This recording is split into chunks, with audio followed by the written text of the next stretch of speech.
Hey there, I just want to let folks know that if you decide it is a long video and it's a lot of talking, so if you do decide to just listen to the audio while you're on YouTube, if you hear this sound, that means that a picture has come up on the screen, a screen that is a photograph that was shared by Brendan. And so it's just a little indicator that maybe you should look up or switch over to your tab, to your YouTube tab, and check out the picture that is shared up on the screen. Hello, everybody. Welcome to iCommand. This is TV Boy, and we've got a podcast episode for you all. I know we don't do these very often, but special occasion demanded an episode, I feel like, because we have a very special guest on today. Welcome to Brandon Bourne. Brandon, how you doing? Hey, what's up, Noah? Hey, how's everybody doing? Brandon, you went to Adepticon this year, which happened on the 20th to the 24th You got it. of Yep. March? Yeah, so I wanted to have you come on and kind of give your experience because we once again had an Imperial Assault tournament there, as we have for the last couple of years actually. I think we started doing that in 2022 without any support from Fantasy Flight Games, the publisher of Imperial Assault. So it'll be fun to hear your experiences there, both with Imperial Assault, and I know you're really into all the other stuff they do at Adepticon, so we'll get to hear about that too after we talk about Imperial Assault. Before we get into Awesome. that, I just want to mention that if you want to support the podcast, dear listener, definitely check us out on YouTube. We'll have this. This episode will be on both YouTube and on iTunes. On YouTube, we'll have some pictures that Brandon took from the event, both Imperial Assault pictures and the other stuff he did. It's going to be really fantastic, so definitely go check it out. Definitely want to subscribe to the YouTube channel if you're not already. And if you want to support the channel and the show financially, please check out our Patreon at patreon.com/icommand. Everything you contribute really helps me out, really helps me to keep producing the content that we make for Imperial Assault so you guys can all enjoy more of that. All right, so now we've got that out of the way. Brendan, I think a lot of people will probably know who you are. You've been on my show before. You've been on Built on Hope as their guest. But please introduce yourself. When did you start playing in Imperial Assault, and what should people know about you? Sure. Yeah, hi, I'm Brendan. This is my third year coming to IACP at Adepticon. Started when the game came out. We played lots of campaign and just got into competitive skirmish 2 years ago, particularly for IACP. My wife Stephanie also attends with me. Really exciting this year. My daughter Rosie actually also came and did IACP. And my son attended Adepticon for the first time this year as well, cosplaying. So it was a family affair for us. Yeah, so really, we love Imperial Assault IACP, especially bringing the characters that you design to the tabletop. So just IACP in particular. This year, I brought a straight IACP list. There's no throwback characters in it, fully painted, and that's what we do. We do the hobby part and we do displays, and we practice enough so that we can play our list competently in tournaments. Yeah, that's awesome. And you guys primarily practice on the tabletop, right? Correct. I've tried Vassal a couple times. Thanks, Josh Songer, for giving it a shot with me, and theory crafting a little bit. But I don't do the online tournaments. I sometimes will, root for Gabe and Joey on your channel when I'm watching battle reports. Definitely check those out if you haven't. But yeah, we practice at home. The three of us in particular this year, Stephanie and I got 15 practice games against each other, and Rosie got about 4 or 5 practice games in. She's got school and everything. She's super smart, but we practice as much as we could for this. That's awesome. All right, so we kind of talked about your Adepticon preparation there. How was the traveling to Adepticon? How did that go? Yeah, no, it was great. There was snow one day, just out of the blue. So we had like a week. I'm from Northeast Indiana, and we had great weather, and then we go up to Chicago, and it's cold and snowy. But yeah, all in all, it was pretty good. We stayed at the Hyatt, So Adepticon has two different hotels. The Schaumburg um, Renaissance is the big one where a lot of events take place, big ballrooms, and then there's the Hyatt where they have some smaller events, historicals, and Armada got kicked over there this year. Some other games just kind of took over too much space, but we stayed at the Hyatt, so we got to see some action in the hotel we were staying in, and then it's a 5-minute drive over to the Renaissance. Nice. So yeah, it's in Schaumburg. I remember doing that. The last time I was, and the only time I went to Adepticon was in 2019, the last official Imperial Assault Worlds they had. And Mm-hmm. it's always interesting if you go through Chicago, they then have to go out, drive out 45 minutes outside of Chicago to get to the location. But you guys were there the full, what is it, 5 days?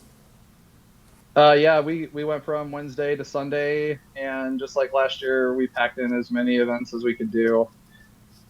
So, yeah, we did 14 hours of Marvel Crisis Protocol again on Friday, right before we did IACP on Saturday. On Friday, there was advertised a throwback tournament for Imperial Assault, and Joey came for that. And from what I heard, they played campaign. So this was Gabe, I believe his friend Laverne that he coaches in IA.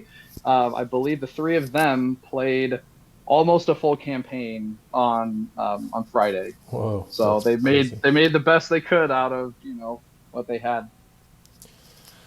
Yep.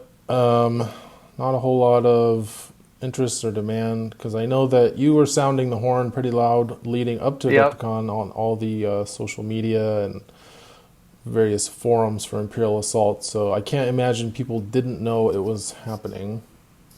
Yeah, there was the UK Games Expo, and they lean into the throwback stuff, and they had a good turnout for that. And it looks like it's the opposite over here, where we have more interest in IACP. Yep. Although it sounds like they're having a hard time getting people to sign up for their Curtain Games event coming up, Kirton. I Hmm. believe it's coming up in June over in the UK. So if you are a UK player and you do want to play some Imperial Assault old school skirmish, make sure to check that out and spread the word because it sounds like they are on the verge of canceling it for attendance. Thanks. All right, so yeah, no throwback skirmish for Friday, but then Saturday came around and you guys did have players for the ISCP event. Yep, we got 7 players for IACP. That was myself, Stephanie, Rosie, Gabe Destructor, Joey, Laverne, and Tim. You want me to go through their list, kind of give an idea of who brought what?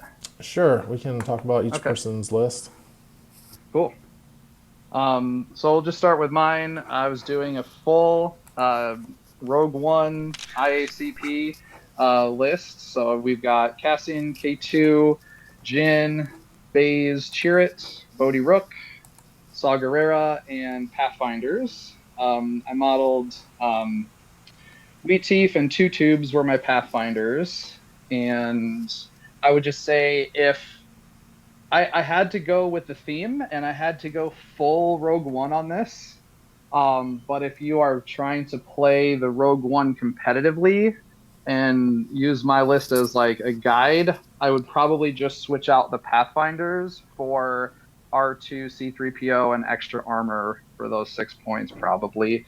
But I had to play full Rogue One this year, so I did.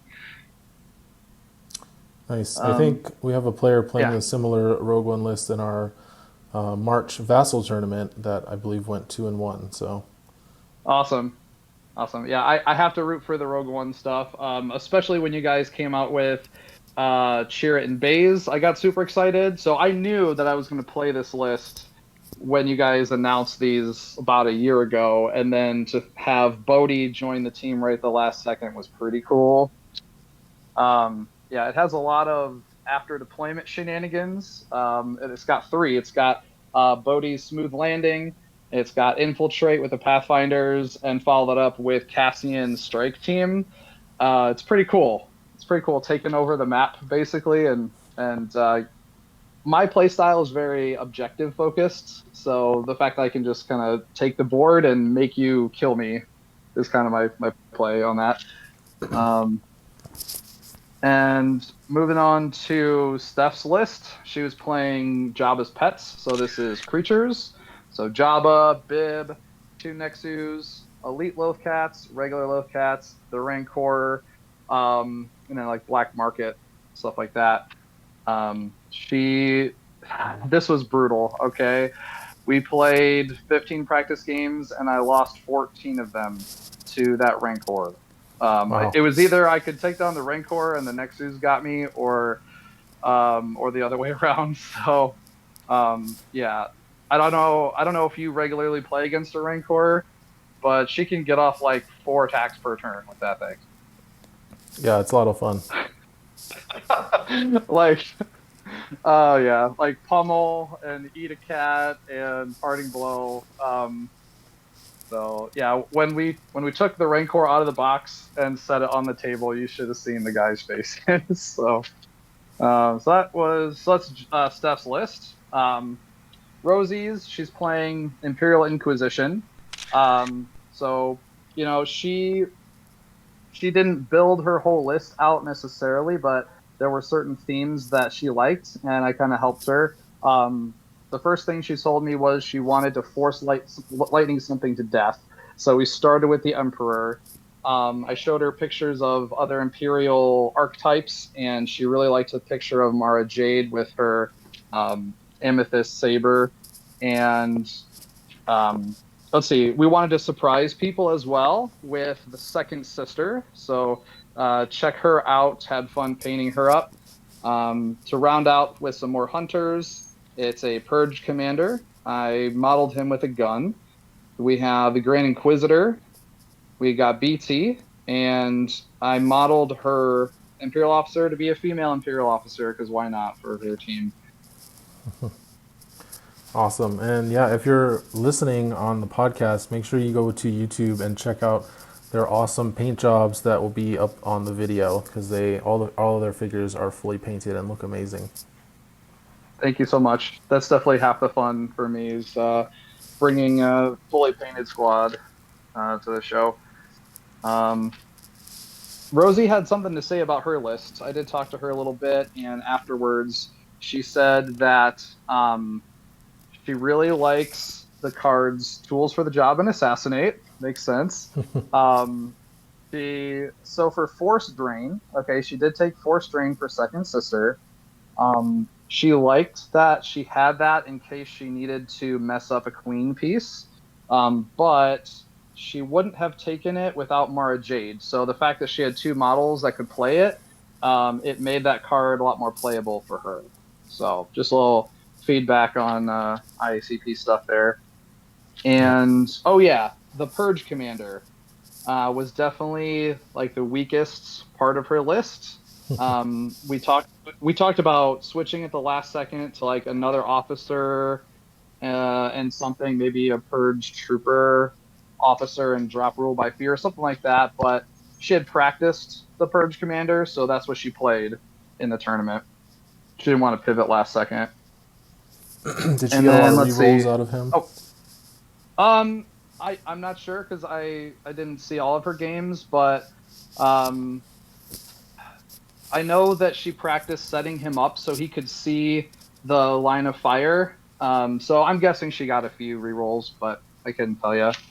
Um, yeah, and I mean, if you've placed him well, he can shoot and then also throw his grenade, right? Because the grenade's not intact. Yep.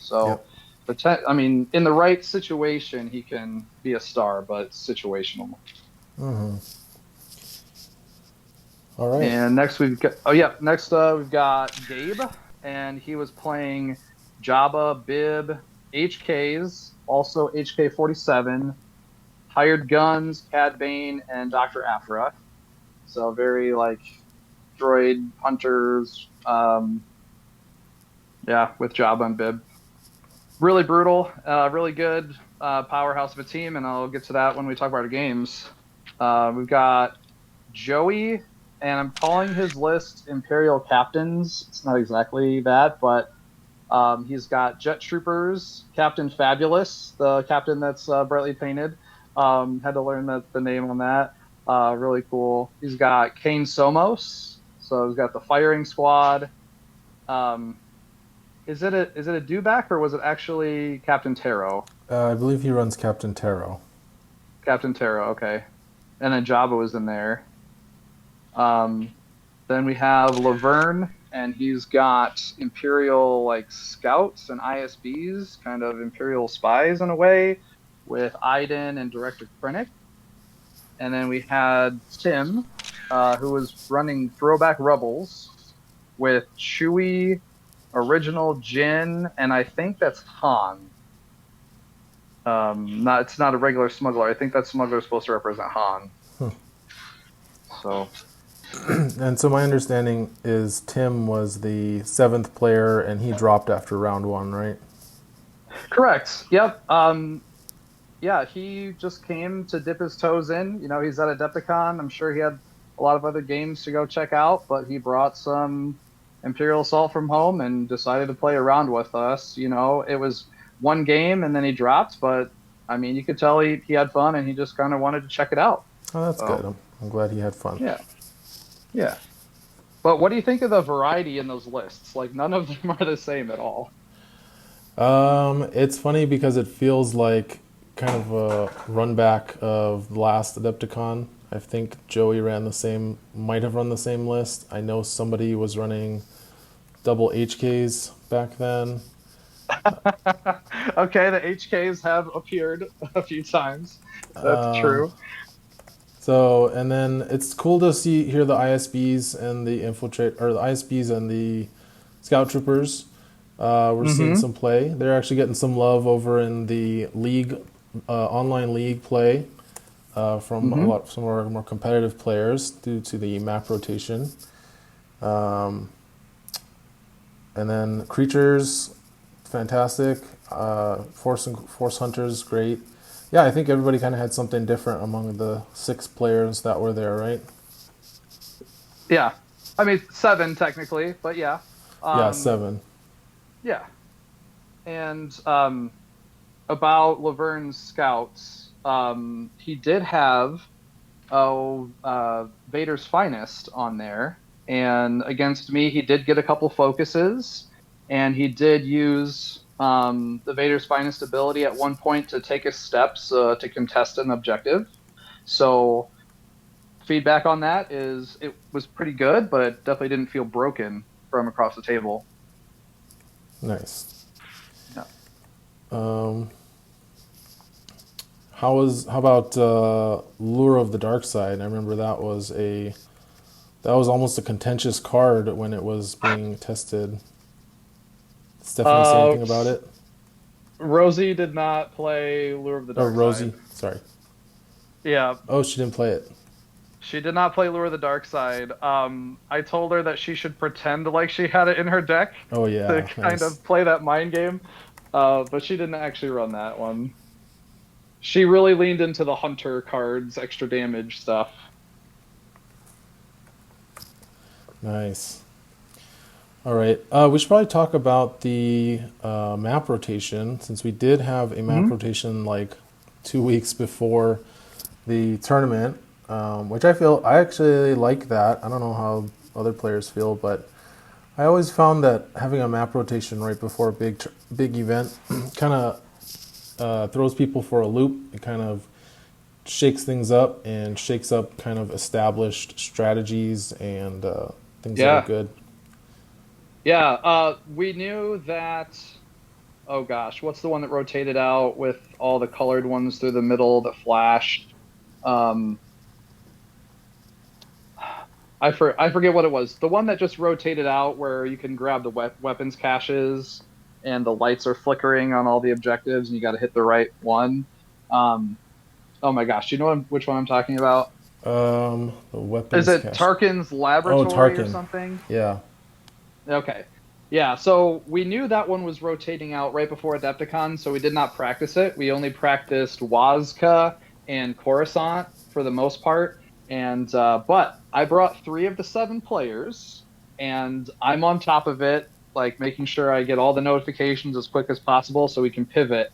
So like I could adjust my Rogue One list at the last second, and we made maps that the correct maps for Adepticon, including the ISB training grounds, which is amazing, by the way. I love the taps, grabbing the taps and having something to do. I mean, if you're playing technicians right now, that's amazing. And with Rogue One and the theme of that, like having to transmit plans, it just it's very thematic and a very fun map, I think, to play on. Nice. Um, yeah, so you guys found out, and then you guys. I mean, it sounds like you only have one set between for your family, which makes sense, obviously. So you Uh-huh. don't have duplicate tiles. So you guys actually make your own maps on. Do you just use like poster board, or what do you use for that? Oh, yes. In years past, we did go and get them printed out and stuck them to boards, but we saved ourselves at least $50 this year. And I got out my T square and my yardstick, and I very carefully made the grids. And we did a family project of making these boards.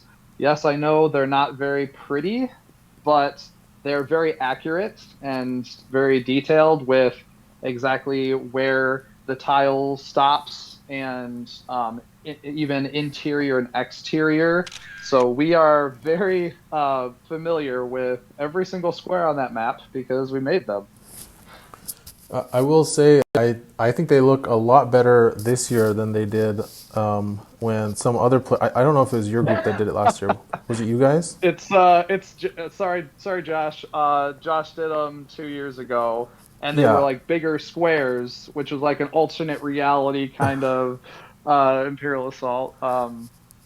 Yeah. and I'm not So throwing any shade at how Josh did his, no, and not at he was the all. first one to really do this ever.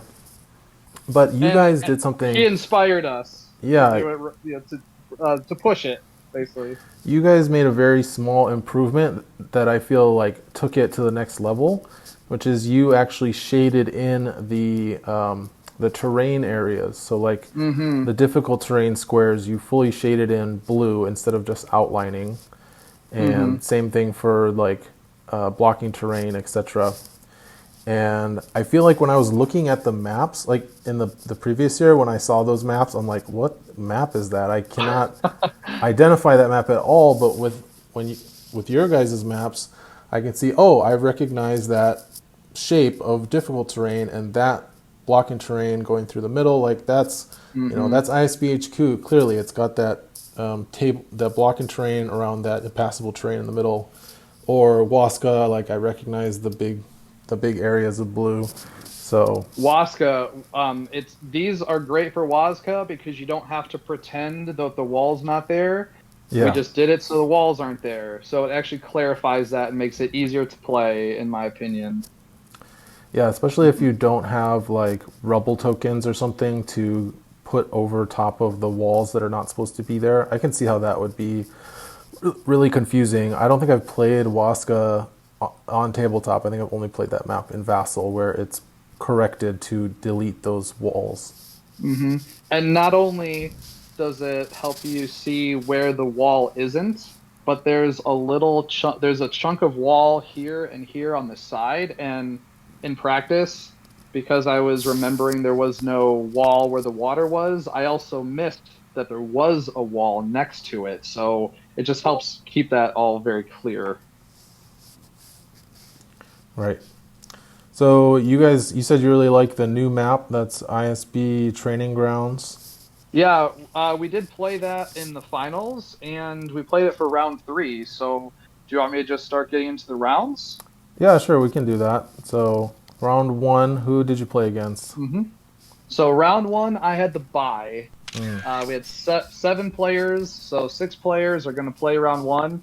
And usually it doesn't feel good, but it was actually perfect. Absolutely perfect because I like taking pictures. Hmm. And I got to check in with Rosie and make sure she was settled in. You know, she's 12 years old. So just kind of taking care of everybody for a minute. And I also I was having problems getting Wi-Fi. There's so many people, Mm. thousands of people trying to connect to the Wi-Fi. So I was taking pictures and then I was making my way outside to transmit them out to you guys as quick as I could, and then go back in the hall and lose it.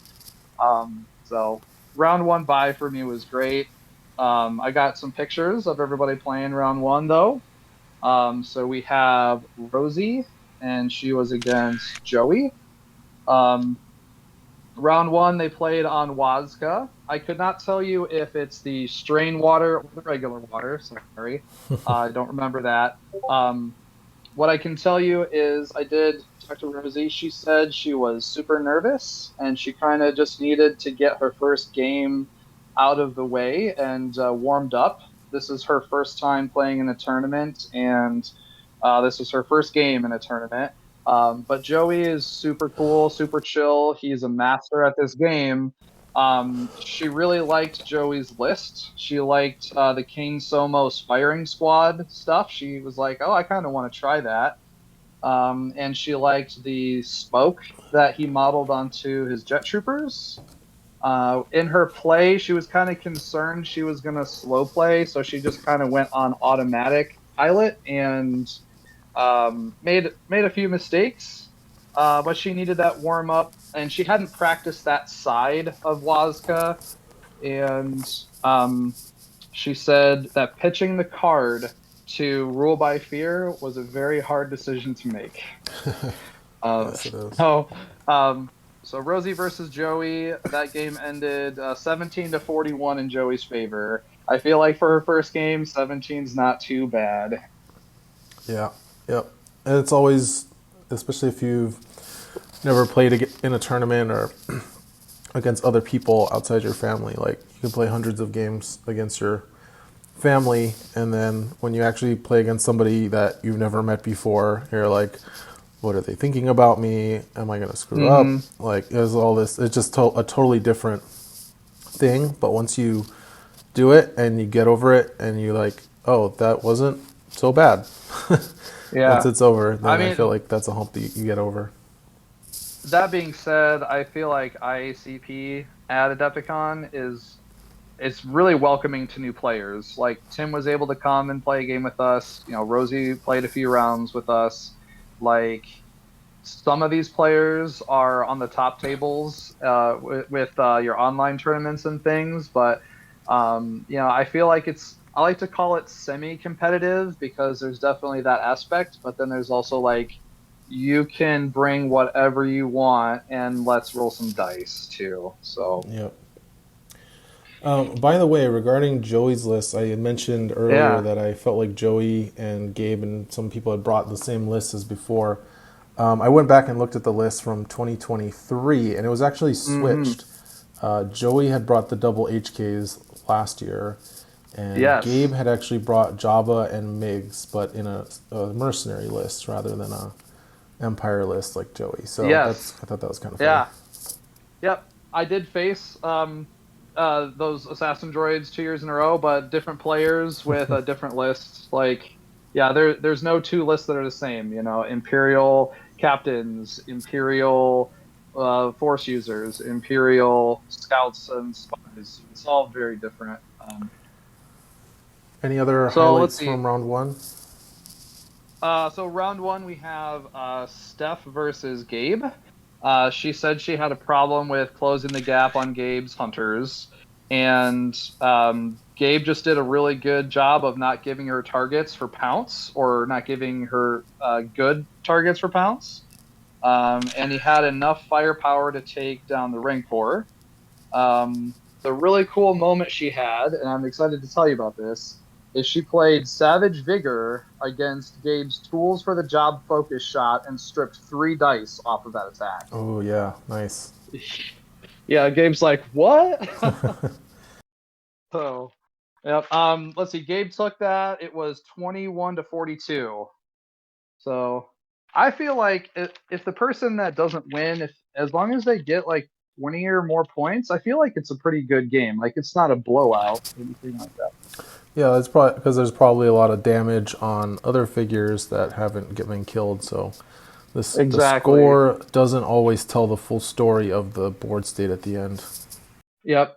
I didn't play Stephanie in this tournament, but because my list is mixed with melee and shooting, like she had targets against me. Against Gabe, who's really good at hiding exactly perfectly, I could see how she would have a problem. Even with Beast Tamer, she's still having a problem getting into where she wants to get into. So, without getting shot up. So. To Yeah. round out round one, we've got Tim versus Laverne, and Laverne took it 40-36.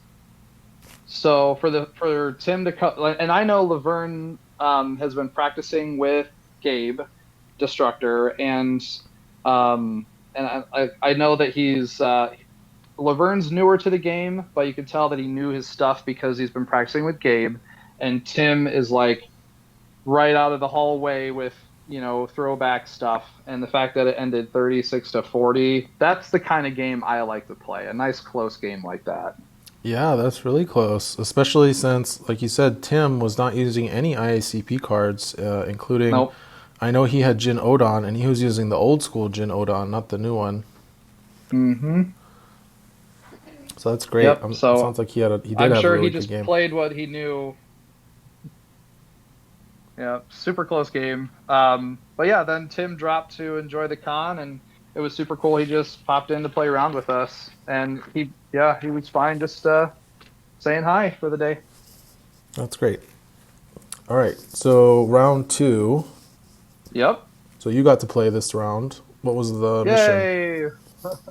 All right, so we are gangsters on Coruscant back alleys. Oh, nice.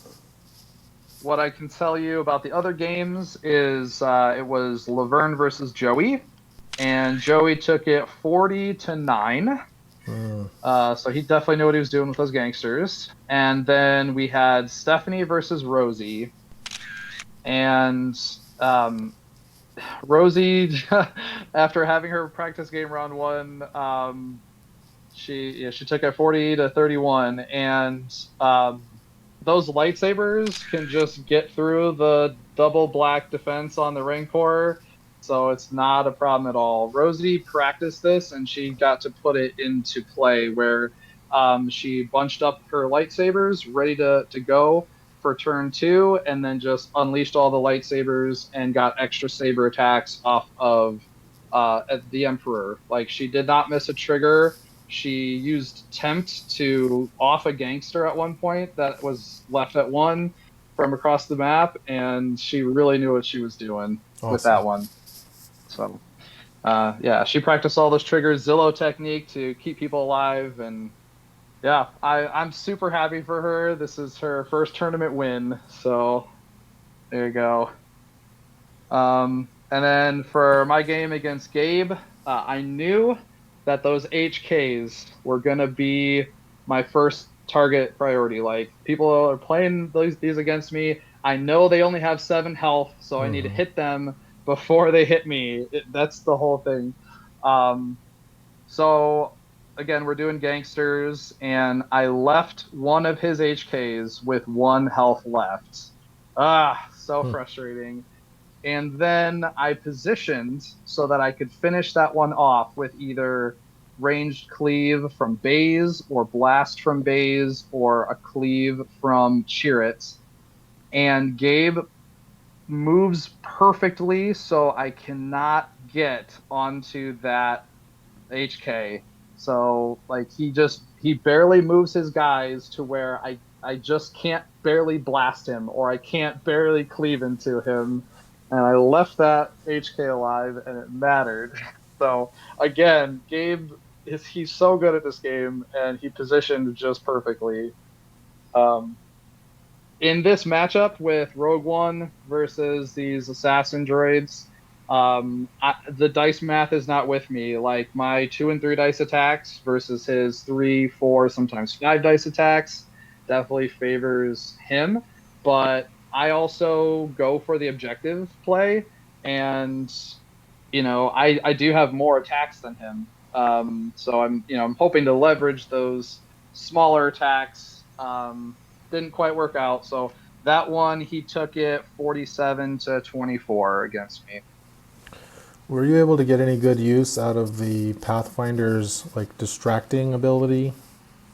To, Yeah, I got a distracting off I think twice in the tournament. Um, I think I made the hired guns go at some point, and I think I made HK-47 go. He was probably going to go with HK-47 anyways, but I mean, I think I take them more for the infiltrate than the distracting, but that can be annoying. It's just it doesn't happen every game that I play with them. right. Okay, so after round 2, you're 1-1. Yep. So round 3, you Yep. already mentioned was the ISB training grounds, right?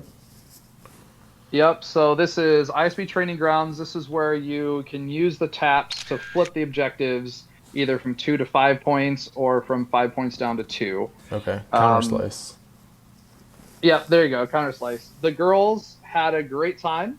But at this point, Stephanie was hungry and was ready to grab some food, so she dropped. She was 0-2. She went to get food. Rosie would have gotten the bye, and so she just dropped to eat and hang out and have a good time. So the girls were super glad they played, had a great time, and then enjoyed hanging out, watching the rest of the rounds. Nice. Let's see, with round 3, I know it was Joey versus Gabe. So Jabba versus Jabba, the captains versus the droid hunters, and Joey took that 44-31. They did talk about their game that they played on Vassal recently, their league match. If you are watching this and listening to this and haven't checked out that game, you really should. It came down to a tiebreaker. So that's if you're gonna watch anything next, you definitely should go check out that game because it is. I love a close game, and obviously, tiebreaker is really cool. Yep, that one's Um, on YouTube. That's Joey versus Destructor. yep. For my game, I played Laverne, and um, the best way I can describe this is Rogue One did Rogue One things.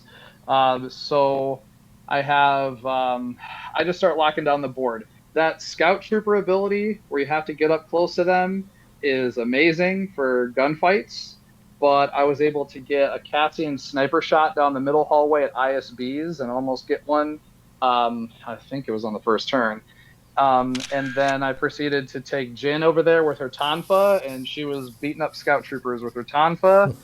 And I had most of my list taking over the room, which has two objectives that are adjacent, which is really important. So I took over the room, and I was making good shots down the hall, and just able to get into his lines. He's a really good player. Iden Versio definitely did a lot of work for him. I get a theme kill, so there's a picture of this. His black suit officer represents Director Krennic, and K2SO goes up there and gets a one-shot kill on Director Krennic. Nice. That's what you get. uh, I also had a mind game with Laverne. Okay, I'm sorry, buddy, I tricked you. I'm playing spies, and both Gabe and Laverne have smuggling compartments. And so I play strat shifts on his two-card hand to bait out his smuggling compartment so I can follow it up with an intel leak. Nice. All of that in action and two cards just to get rid of one of his cards. So of course, the year I bring spies, you guys have smuggling compartments. But it was all right. But yeah, so let's see. My game with Laverne. Um, I took that one. I don't remember what we ended up at. Um, is 43-21. Nice. Sounds like you did very well. Yeah, it was all right. And it sounds like you guys both had lists that were really good on that particular map based on what we've seen so far. Since you Hmm. had Bodhi in your list, right? Yeah, I have all the Rogue One. I've got Bodhi, Pathfinders, Saw, and the rest. Yep. So Um, Bodhi plus Cassian makes for a really good sniper that can make those long range shots in the early rounds against opponents that leave mhm. figures out. But then, of course, the scout troopers are unattackable from long range, so they're really good on Mhm. HQ or training grounds as well as we've been seeing. So that sounds like it would be an interesting match to watch. Yeah, it was fun. It was fun making Rogue One do what it should do. I usually get stuck on a queen piece, so I kind of just ignored Iden, and it worked out well. I really like the addition of Bodhi Rook. I really love that you guys came out with a 2 point figure that does what he does. He helps with the deployment stuff. He was giving my whole team extra accuracy the whole tournament with his air support. And on top of that, he's a 2 point figure to sacrifice to Cassian to get an extra shot, which is better than sacrificing a Pathfinder for me. And he can do technician things as well. So in my games, he was running around with the taps and doing, he was being Bodhi Rook essentially. Yeah, he's. I think he works. He's at his best with the Rogue One figures. Hmm. Cassian K2SO also uses power tokens. Jyn Erso uses power tokens, and Yep. they all enjoy. Baze, of course, uses power tokens, and they all do enjoy that +2 accuracy. I think it helps them a lot.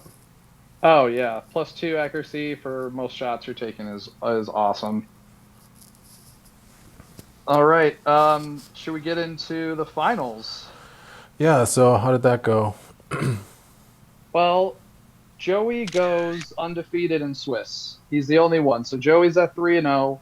Gabe and I are at 2-1 after Swiss. And Joey does the coolest thing I could imagine. And Joey says, I'm going to drop from this tournament and I'm going to make a battle report of the two of you guys playing. I'm going to judge the finals to make sure that all the triggers and all the IACP stuff happens, and I'm going to make a battle report.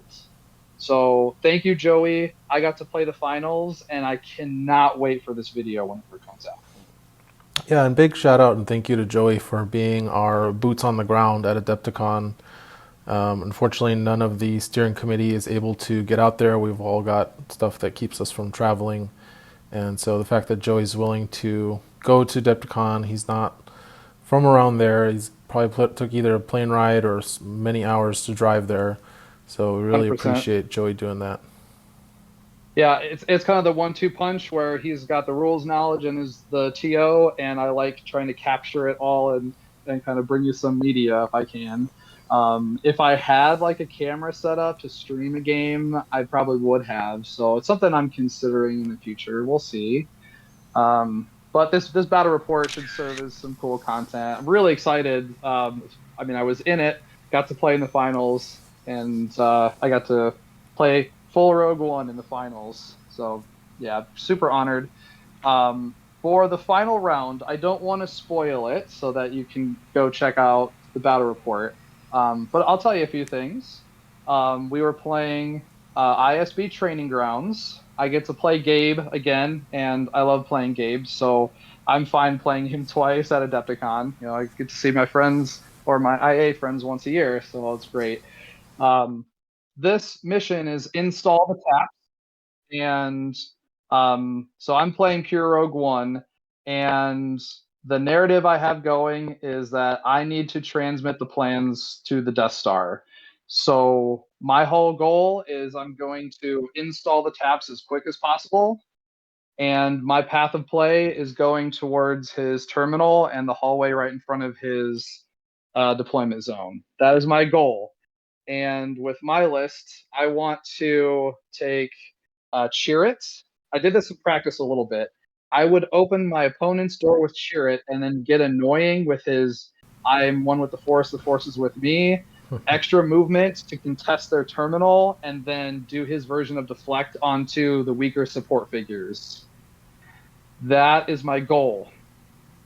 The best laid plans went awry, and we have to pivot, and we end up dancing around this table. Um, so um, when you watch it, that's kind of my mindset and my path of play and why I did what I did. I love to surprise Gabe, and there was like 4 or 5 times he's like, "I didn't think you were gonna do that" when I did it. Um, so yeah, another thing near the end of the game is I get stuck on the new hired guns.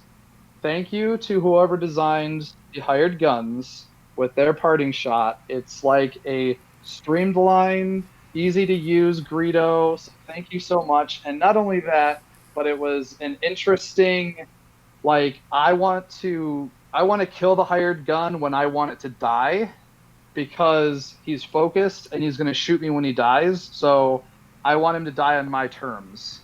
And I was afraid of that shot. So I overthink it and I get stuck on should I finish this off or not.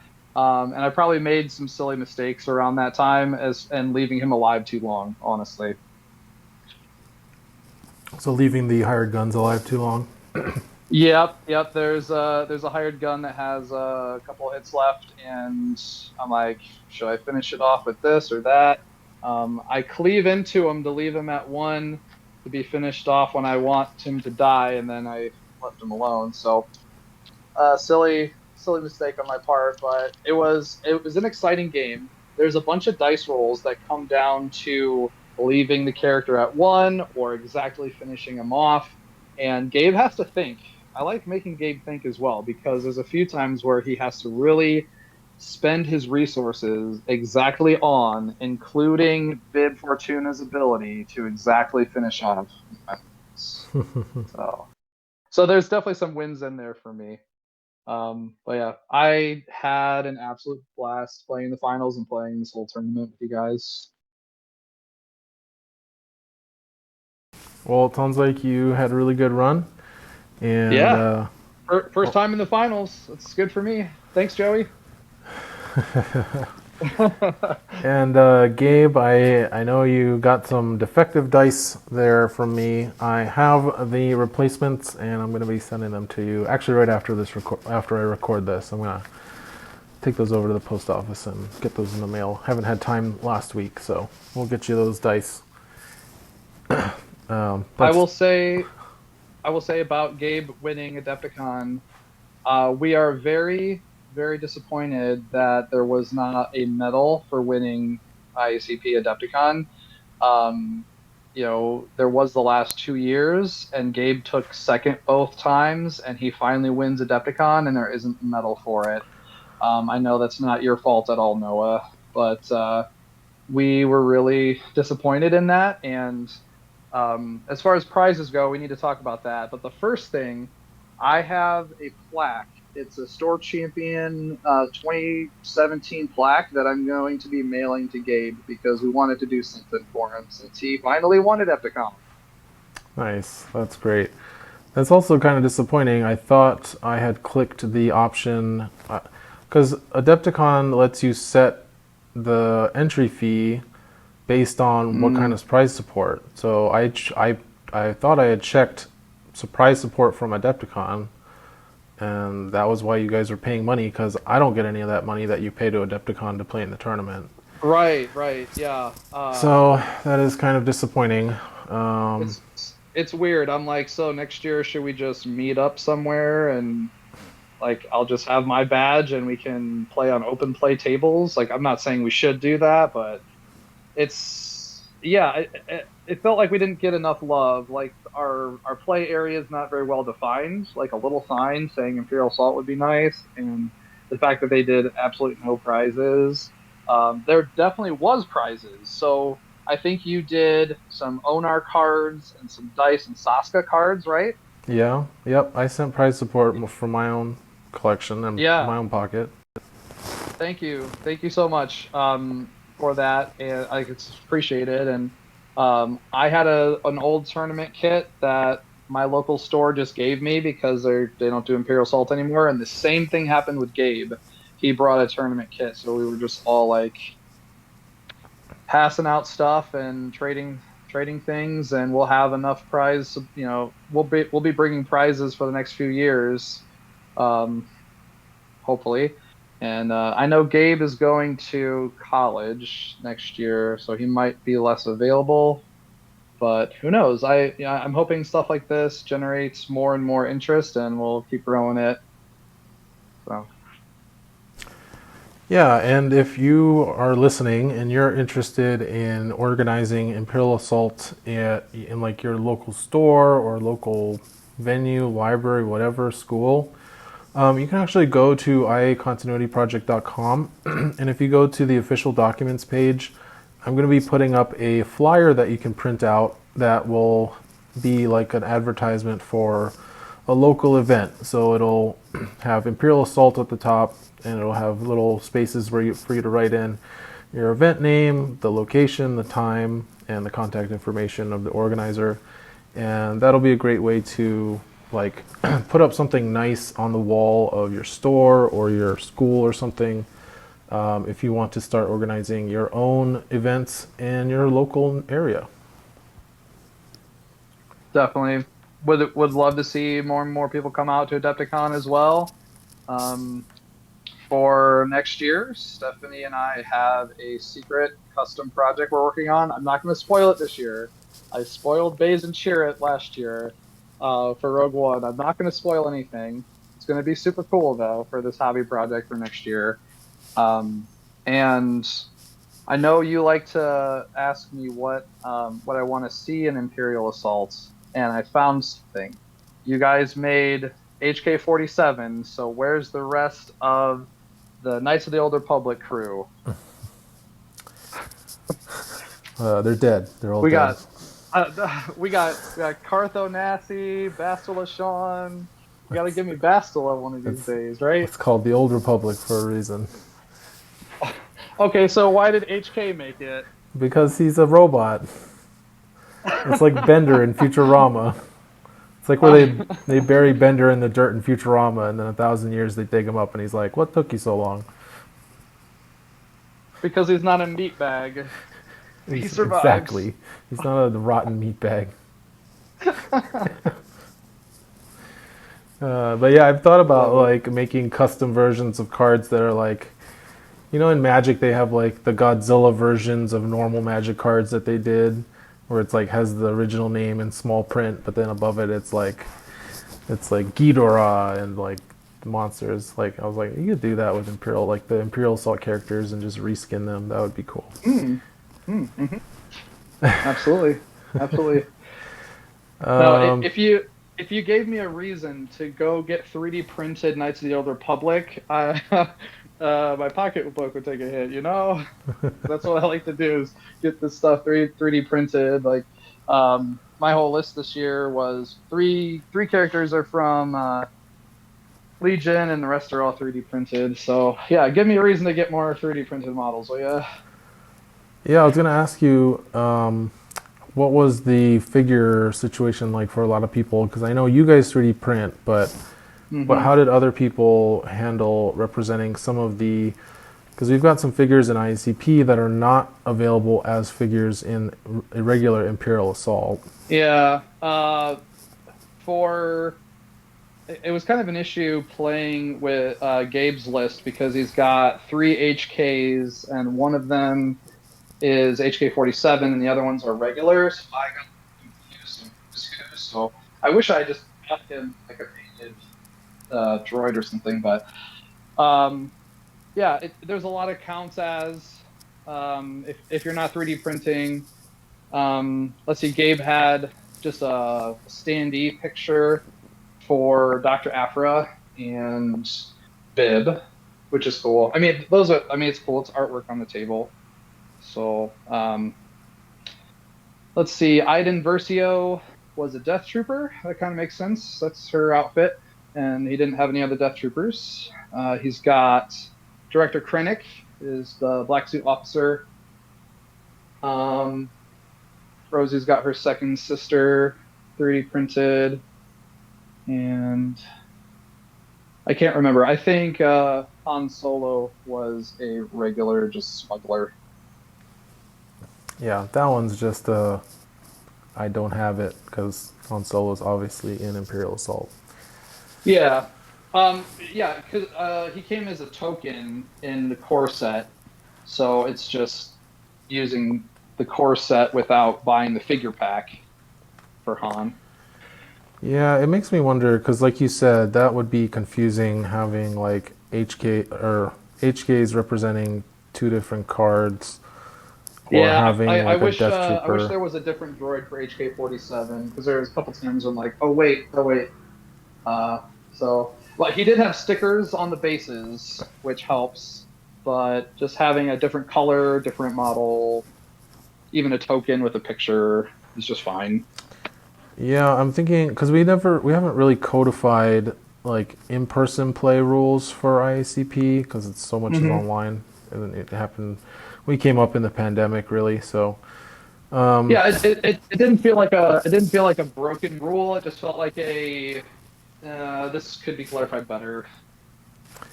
yeah, I wonder if we should. There should be a rule though that you can't use Imperial Assault figures to represent like another Mm, card. Because like if you have some random, I don't know, Robotech mini or something, I don't know what people use. At least that's like, well, that's not an Imperial Assault figure. What is that? right, right. But when you see an HK Assassin droid, you're like, oh, that's an HK Assassin droid, or you're like, that's a Death Trooper mini. That's a Death Trooper. I could see that Hmm. your brain doesn't turn on and like question what it is, and that could lead to mistakes.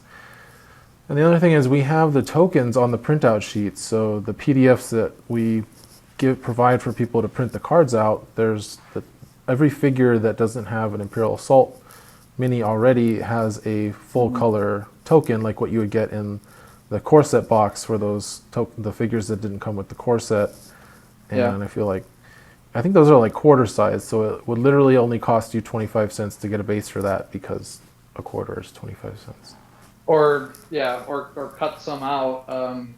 This year in particular, since I brought three of the seven players, I made a bunch of tokens. I made extra caps to grab. I made one extra set of posters, and gangsters and doors. I did not make a third set of posters. I'm glad we did not play posters because I wouldn't have had them. But we didn't even play it, so it wasn't. Yeah, it's not a big deal. I don't mind like printing off stickers and sticking them to little pieces of cardboard. I think it's kind of fun to design it. Yeah, that's what I've been using for my Bib Fortuna, although I haven't played a tabletop game in like almost a year now. So, I know. I would love to play you in at a table sometime. Roll some dice with you for sure. yeah, well, maybe next year, but I don't know, man. I hope so.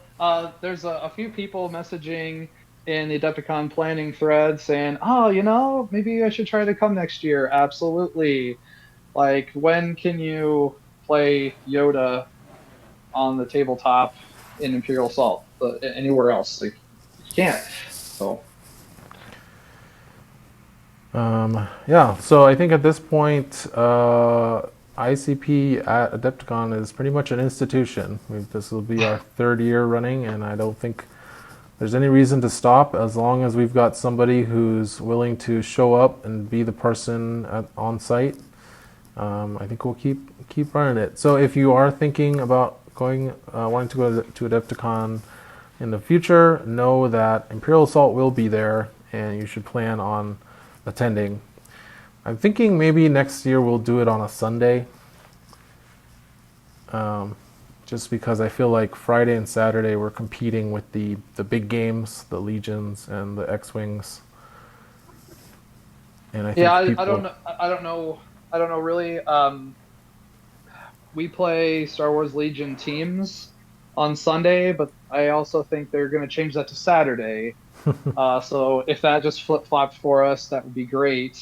Um, we played so many different games at Adepticon, and we definitely want to make Imperial Assault something that we can do on an annual basis. We love prepping for it, making the teams and painting and the whole experience. So it's one of our main games. Our other ones are Star Wars Legion teams and our Crisis Protocol teams. So We ended up doing the Gonk Droid Racing, which is just a silly con game that they came up with Gonk Droids from Shatterpoint.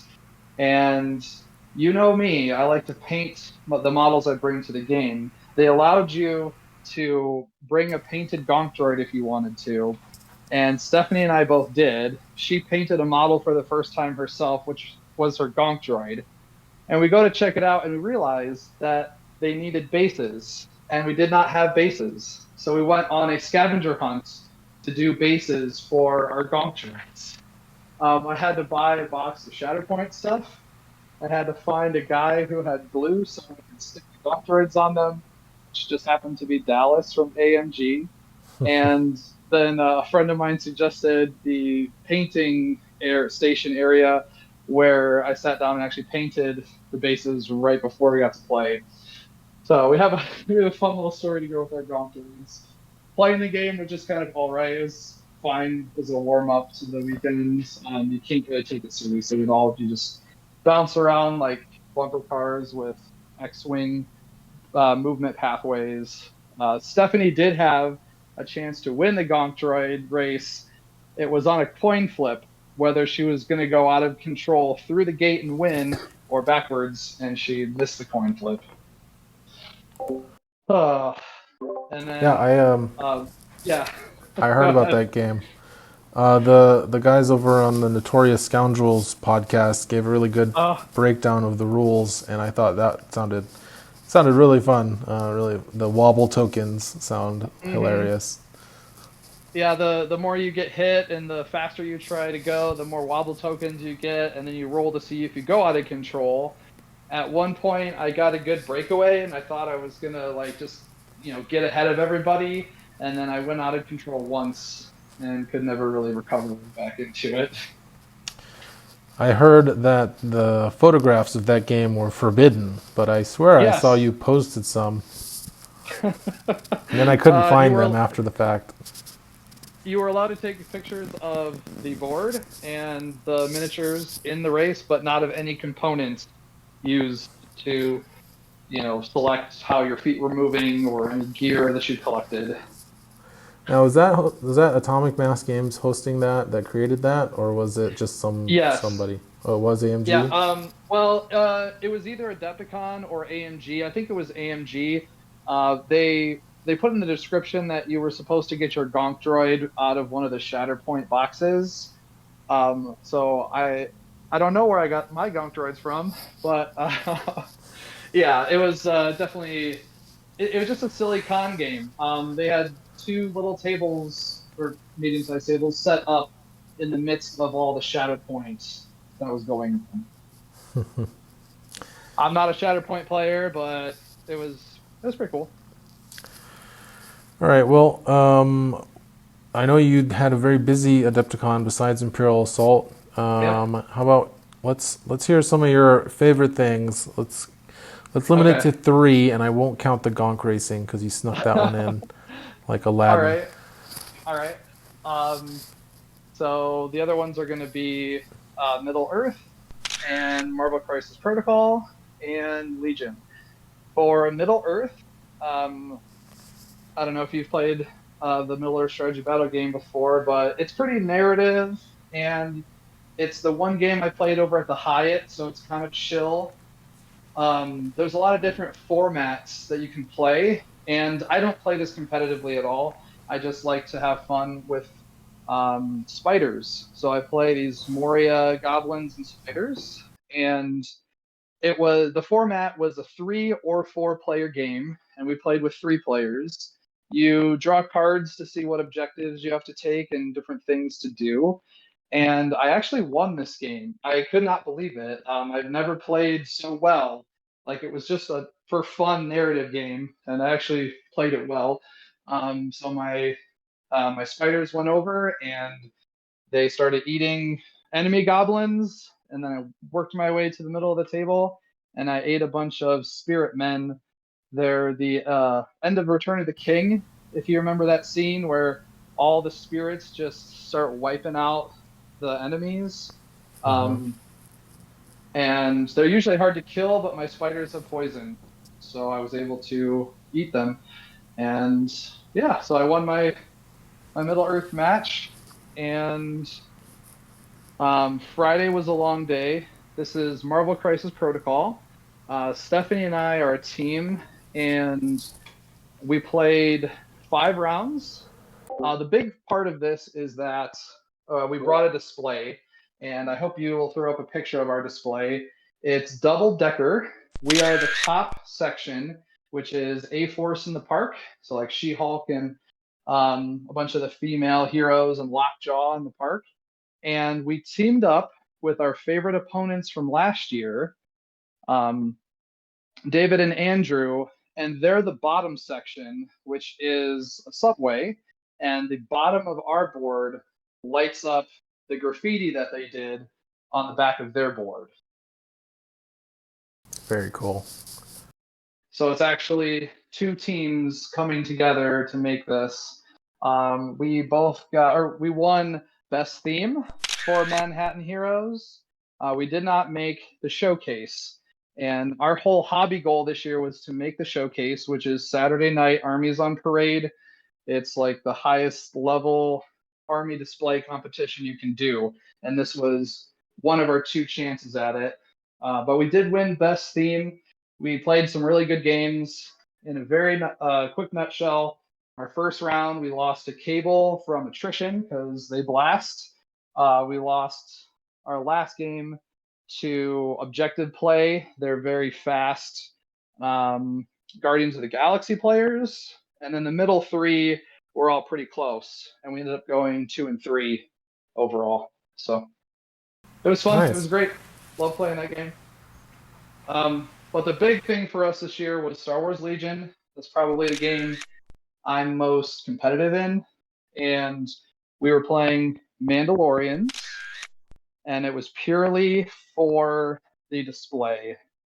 Our display this year, we went full out on theme and customization. I scratch built and I converted a bunch of named Mandalorians that aren't in the game. So you have the Armorer, Bo Katan, Death Watch, a Din Djarin with a spear. I did so many different effects like jetpack streams and blaster bolts. It's about 200 to 300 hours worth of hobby into that display. It was, like I say, ridiculous because there's a speaker inside that Mandalorian head, and we were playing music. It's actually a soundtrack that Stephanie came up with, and it's got sound effects and quotes from different characters.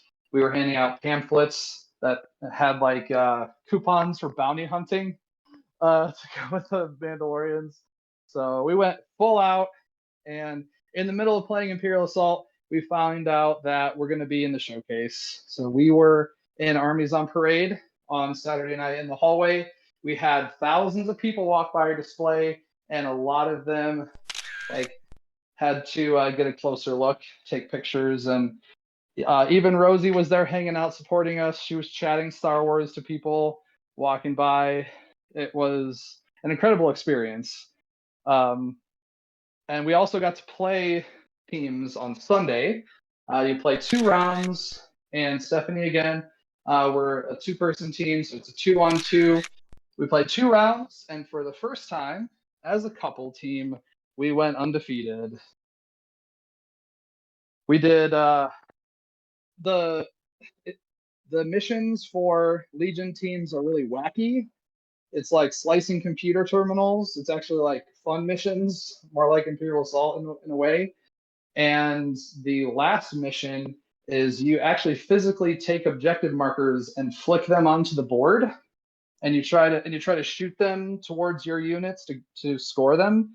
And we had actually practiced this, and we made some bullseye coin flips onto the table, and like we won a game against the Las Vegas Open champion because we practiced flipping the coins.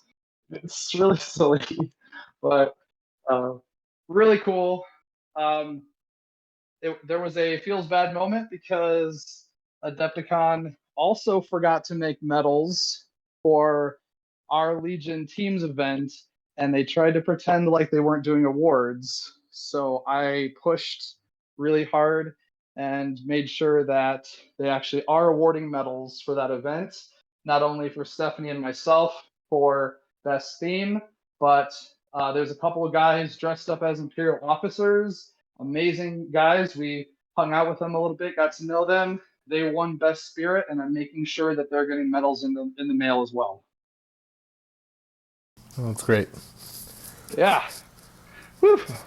Record Congratulations. breaking year for us. I don't know how we're going to outdo ourselves next year, honestly. Yeah, good luck. So, All right, well, Brendan, thanks a lot for coming on and sharing your of experience at course. Adepticon. I know a lot of people will enjoy hearing about your adventures in Imperial Assault and IACP, as well as your extracurriculars there. It sounds like you Thank you.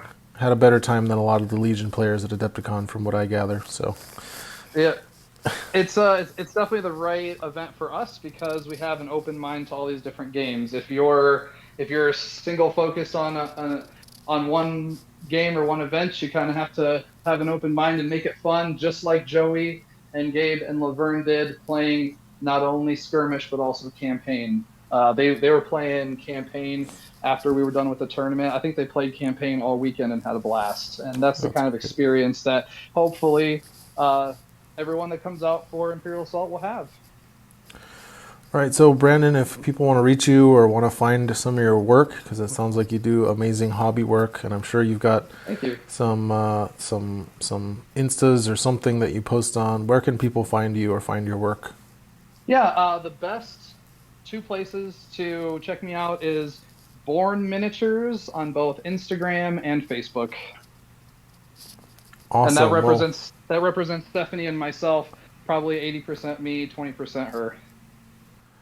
all right. Well, I'll post a link in the video description on YouTube, and I'll try to post it into the podcast episode description as well.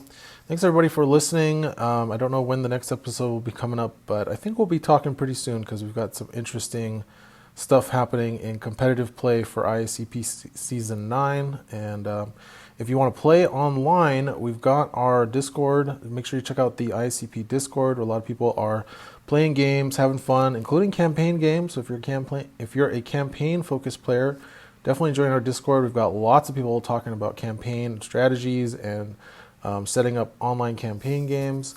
And then if you want to play competitively online, we've got our tournament series this month, actually this season, and we've got tournaments coming up for April. In fact, the next tournament's going to be starting April 8th, so make sure you get signed up for that. It is free to play.